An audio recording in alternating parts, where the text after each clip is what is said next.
Bismillahirrahmanirrahim. Assalamualaikum warahmatullahi wabarakatuh. Alhamdulillahi rabbil alamin. Awalan hayya nasrullah azza wa jalla allazi a'tana ni'aman wa rahmatan wa hidayatan hatta nasati'a an nalqiya fi hadzal makani bisa'adah.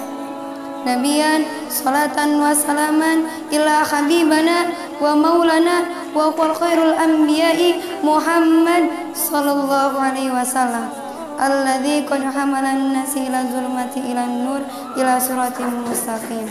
Amma ba'd, faqad qala Allah ta'ala fil Qur'anil Karim, a'udzu billahi minasyaitonir rajim.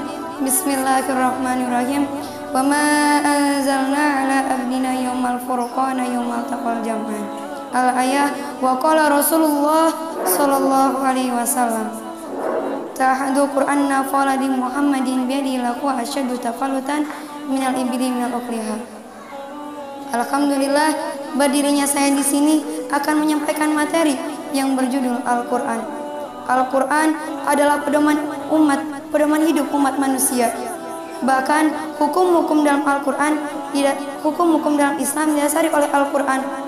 Al-Quran adalah wahyu pertama yang diturunkan Allah kepada Nabi Muhammad melalui malaikat Jibril. Peristiwa turunnya Al-Quran atau yang lebih dikenal dengan istilah nuzulul Quran. Turunnya Al-Quran merupakan satu peristiwa yang sangat penting bagi kehidupan umat manusia. Dengan Al-Quran, seseorang dapat keluar dari gelapnya kebodohan atau zulmatil jahli menuju tingginya ilmu pengetahuan dan ma'rifah atau ufukul ilmu wal ma'rifah, dan dari gelapnya kekafiran menuju cahaya kebenaran, yaitu dinul Islam. Al-Quran diturunkan pada bulan Ramadan, tepatnya pada tanggal 17 Ramadan. Karenanya tanggal 17 Ramadan menjadi tonggak panjang dalam sejarah umat manusia. Pada saat itu terpisahlah antara zaman yang gelap gulita dengan zaman yang terang benderang, antara yang hak dan yang batil. Dan pada saat itu turun wahyu pertama kepada Nabi terakhir, Nabi Muhammad sallallahu alaihi wasallam, di tempat yang sunyi dan sepi, Gua Hiro, yang kini dinamakan Jabal Nur atau gunung yang bercahaya. Meskipun dalam Al-Quran hanya disebutkan bahwa Al-Quran diturunkan pada bulan Ramadan, tidak menjelaskan tanggalnya, tapi dalam ayat yang lain bisa dijajaki bahwa Al-Quran diturunkan pada tanggal 17 Ramadan. Ayat yang dimaksud ialah Quran surah Al-Anfal ayat 41 yang berbunyi, wa ma anzalna ala abdina yaumal furqana yaumal taqal jam'an. Kami turunkan Al-Quran kepada hamba kami di hari Furqan, hari di mana dua pasukan bertemu. Kalimat yaumal taqal jam'an, hari di mana dua pasukan bertemu, maksud ayat ini ialah mulanya peperangan Badar antara kaum musyrikin dan kaum muslimin, yang memisahkan antara zaman yang terang benderang dengan antara zaman yang gelap gulita dengan zaman yang terang benderang, dan sekaligus memisahkan antara yang hak dan yang batil. Hadirin rahimakumullah, peristiwa ini adalah peristiwa yang sangat penting bagi kehidupan manusia, karena peristiwa ini memisahkan antara yang hak dan yang batil, antara kezaliman dan keadilan, dan antara kekacauan dengan ketertiban.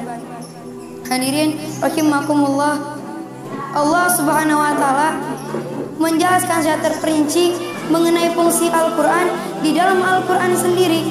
Di antaranya fungsinya sebagai Al-Huda, petunjuk; Al-Furqan, pembeda antara yang hak dan yang batil; Al-Mubayyin, penjelas; Nur, cahaya kehidupan; dan Syifa, obat batin.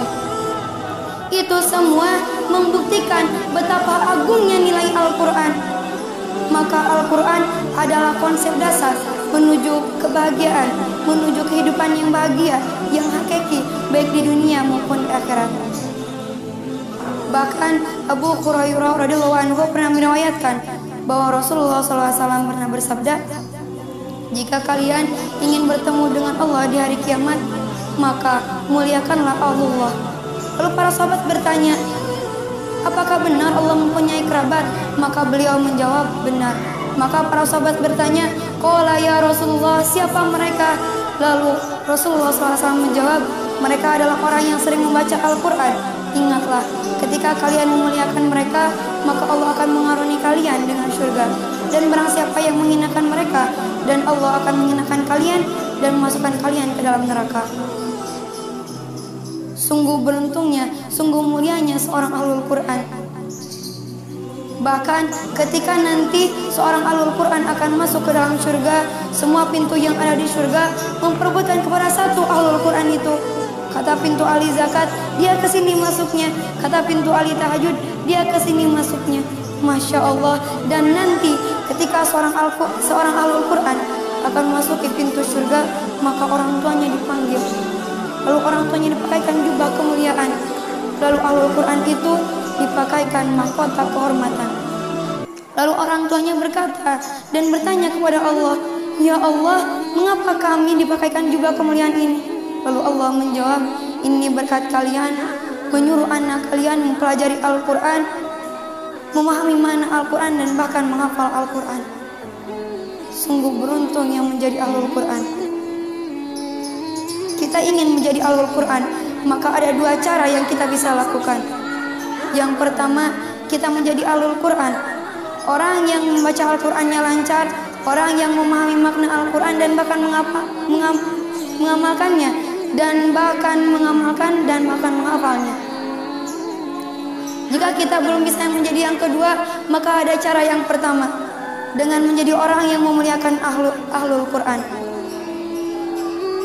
Mudah-mudahan kita semakin cinta dengan Al-Quran, senantiasa tersinari dengan cahaya kebenarannya, dan semoga kita mendapatkan syafaat oleh Al-Quran di yaumil zazah nanti. Amin amin ya Allah ya rabbal alamin. Sekian dari saya, unzur makila wala tanzur man qala. Wassalamualaikum warahmatullahi wabarakatuh.